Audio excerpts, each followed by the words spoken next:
A relationship strained by fame and wealth, but mended by tragedy. Lisa Marie and her mother's relationship was anything but simple. Elvis and Priscilla's marriage wasn't exactly easy, with Elvis reportedly having approached Priscilla about separating when she was 7 months pregnant, which was also 7 months after they got married. Nevertheless, Lisa Marie spent the first 4 years of her life at her father's famed home, Graceland. Insider has described those years as homey and noted that the family had a number of pets. Ultimately, the pair's marriage ended when Lisa Marie was 4 years old. After her parents divorced, Lisa Marie spent most of her school holidays and breaks at Graceland with her dad. She was at the home in Memphis, Tennessee when her father died in August 1977. Lisa Marie was only 9 years old when her dad passed away, and she ended up moving to Los Angeles with her mom permanently. Lisa Marie Presley didn't open up about her childhood for a number of years. When she did speak about growing up with her famous parents, she was always clear about one thing. Of the two, her mother was by far the stricter parent.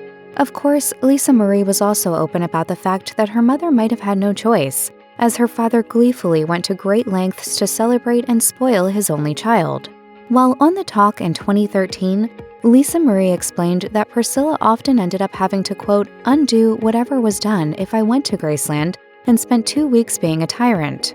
She went on to detail what it was like to grow up with a mom that was very strict and shared how their relationship was impacted by this. She also said it made her reevaluate her own parenting style with her children, saying, I realized that is not going to work very well because it made us not get close for a very long time. She continued to say, we are now very close, but when I was younger, it was like difficult to have a relationship with somebody that's got you like that around the neck all the time. Priscilla Presley was reportedly introduced to the Church of Scientology by John Travolta in the years that followed Elvis Presley's death. According to Metro, Priscilla opted to raise her daughter in the church as well, although Lisa Marie later left the church. When Lisa Marie began experimenting with drugs at the age of 13, her mother turned to the church for help. Priscilla sent Lisa Marie to The Castle, a Hollywood-based Scientology center, in the hopes that the organization would be able to help her daughter. A former member of the Church of Scientology later told the New York Post that Lisa Marie never got over her father's death, especially as she saw his body after he passed away, and that this contributed significantly to her drug use. In August 2022, Lisa Marie herself addressed this trauma. As she wrote in an essay for People, I've dealt with death, grief, and loss since the age of 9 years old. I've had more than anyone's fair share of it in my lifetime, and somehow I've made it this far. Lisa Marie Presley filed for divorce from her ex-husband Michael Lockwood in 2016, and the pair nearly immediately began a fierce custody battle over their twin daughters. Lisa Marie and Lockwood's fight took many twists and turns, and at one point Priscilla Presley stepped in and assumed temporary custody of the pair's twin daughters.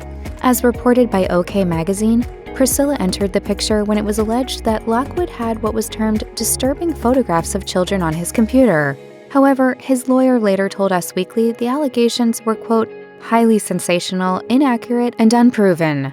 As Priscilla told Us Weekly, Priscilla enjoyed taking care of her then 8-year-old granddaughters. She explained, it's great, it's absolutely great having them at home with me.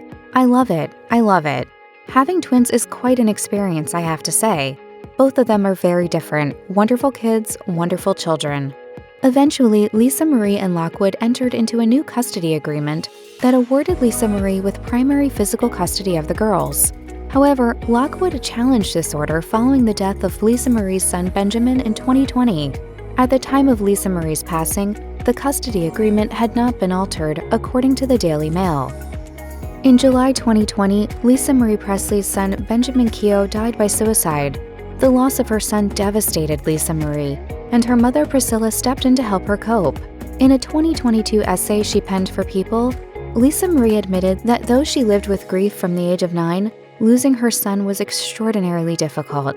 She wrote, "But this one, the death of my beautiful, beautiful son, the sweetest and most incredible being that I have ever had the privilege of knowing, who made me feel so honored every single day to be his mother, no, just no.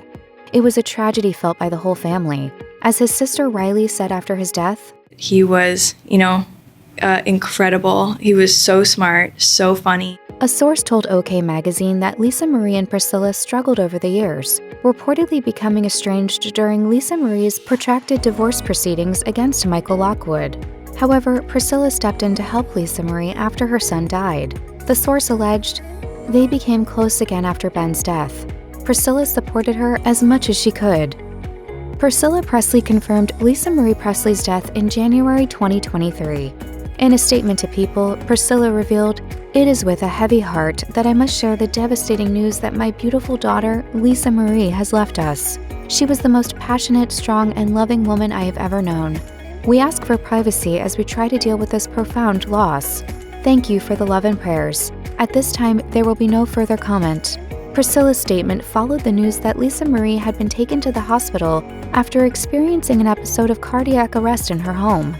The Daily Mail reported that Lisa Marie was found by her housekeeper, who called paramedics to the scene. Medical personnel were able to regain Lisa Marie's pulse following the first event, but she had no brain activity when she arrived at the hospital. She reportedly suffered a second cardiac arrest in the hospital, and her family signed a "do not resuscitate" while she was in an induced coma. Priscilla was at her daughter's side when she died.